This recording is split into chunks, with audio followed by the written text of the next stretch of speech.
Have you ever had a child be resistant or outright defiant when you've asked them to do something completely reasonable? If you've ever had this experience, you know it can be difficult to figure out how to diffuse and redirect the situation.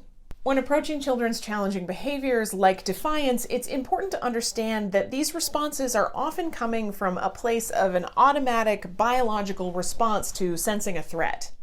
And children who experience high levels of stress or trauma in their young lives are more likely to react in these ways. Basically, children's red alert alarm starts blaring at them, and their fight, flee, or freeze responses kick in and take over. And in some cases, children will be defiant or resistant by digging their heels in as a protective response to feeling threatened. And we as adults need to understand that in situations like this, children's responses are usually coming from a place of stress and not malice. And by connecting with children through relationship-based approaches that are sensitive to the reasons behind these behaviors, we can help children feel safe and be able to cope when things get difficult. By doing this, we're offering our help and giving children some of the tools they need to strengthen their resilience or their capacity to bounce back and cope with stress. So, how does this work in action? My colleague Tracy Schreifels and I are going to walk you through a role-play scenario with a young child who is defiant in response to being asked to wash her hands in preparation for lunchtime. Tracy will then share some relationship-based therapeutic techniques that can help diffuse, redirect, and prevent these kinds of behaviors. So in this scenario, Tracy is talking with a young child, played here by 14-year-old Jenna, about washing her hands before lunchtime. Let's take a closer look. Jenna, it's time to wash your hands. Let's go wash your hands. No, you can't make me. You're not the boss of me. You're getting mad. It's time for us to go wash our hands, though. Come with me, please. It's time to go wash your hands. I don't want to wash my hands. You may be able to sense from Jenna's initial body language that she's really resistant to Tracy's directive to wash her hands. This escalates as Jenna becomes more defiant when Tracy reiterates her request. So when you get to this point with a child, you can't take it all back and try again. So you have to move forward productively. Here we'll watch as Tracy focuses on the relationship first as a way to redirect and move forward. Come with me, please. It's time to go wash your hands. I don't want to wash my hands. They hurt. What do you mean they hurt? Let me see. Where's your owies? Oh, what happened? I cut them. It's my brother's fault. It's your brother's fault. I'm so sorry. I bet that would not feel so good. Can I help you wash your hands so we can have some lunch? I'm wondering if you're getting hungry. Yeah, all right. Let's go. So you can see here that when Jenna shares that her hand hurts, Tracy immediately lowers her voice, recognizes Jenna's feelings, and asks what happened. Tracy then focuses on helping Jenna to feel safe while washing her hands by offering her help in order to minimize the hurt. So now let's rewind and see how Tracy might do this a little differently. I just found out that Jenna was in foster care when she was little, and there was some food insecurity or some food neglect.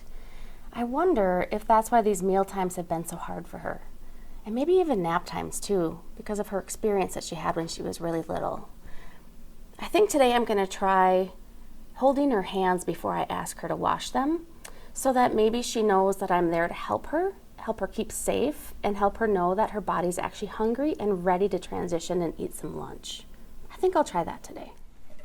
Hi, you're playing so nicely over here. Say, I'm wondering, did you bring your hands to school today? Let me see them. Here's one, here's two. Oh, let's look. Are there any owies on your hands right now? Oh, what happened right there? My brother. Your brother? I'm sorry. Any other ones? Right there too? I'm sorry. Let's look though. Oh, look at you. Have 1, 2, 3, 4, 5. 1, 2, 3, 4, 5. Just the right amount of fingers for a girl like you. You know, it's getting close to lunchtime. I wonder if your tummy's starting to tell you that you're hungry. I'm hungry and I want to eat. Do you want to eat? But I don't want to wash my hands. But you don't want to wash your hands. Are you worried about it hurting when you wash your hands? Yeah, they hurt. I see that. You showed me those owies. I wonder if we can do it together to make sure that I can help you feel safe and not let that hurt happen. Okay. Are you ready? Okay. So in this particular scenario, we saw that Jenna seemed to be hungry, but wasn't really sure how to express that. I know a lot of times in early care environments, we see situations of food scarcity where there's not enough food, and sometimes children don't know how to express their own hunger in productive ways. And so can you talk a little bit about what that looks like and why you use the strategy of holding hands to kind of bring her back into that conversation? So oftentimes kids that have had food scarcity, their whole system doesn't even know how to identify if they're hungry or not hungry. And sometimes they end up with hyper focus on food where all they can think about is food. And sometimes they end up with I don't even care about food, I don't even understand what food is for. Right. And so it's kind of on those parallels sometimes with those things, and trying to figure out how to help them be aware of what their body is experiencing. And then sometimes using that transition to bring them into relationship. So I chose to use her hands because it's been a strategy that I might have played with that child in the past, or I might know that if I can get her hands, I can get her eye contact. And so I knew it could bring us into relationship together. It's also very common for kids that have had neglect type of situations that it's easier for them to point out a hurt that they can physically see than it is to point out something that they feel on the inside that's not visible.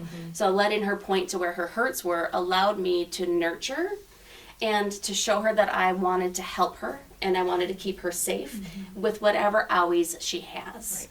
Thanks for watching. If you'd like to see other examples of ways to diffuse and redirect and prevent other types of challenging behaviors like acting out or shutting down, you can go to my website, developlayllc.com/toolkit. There you can find more videos and tools and other resources that you might find useful in your work with children and families. Over there, you can also sign up for our free email list, where we send out a strategy every month that you can try in your work with kids and families, as well as some suggestions for some other great resources. You can also find out more about me and about Tracy, the services we offer, and how to get in touch with us. And as always, thanks for all you do for children and families.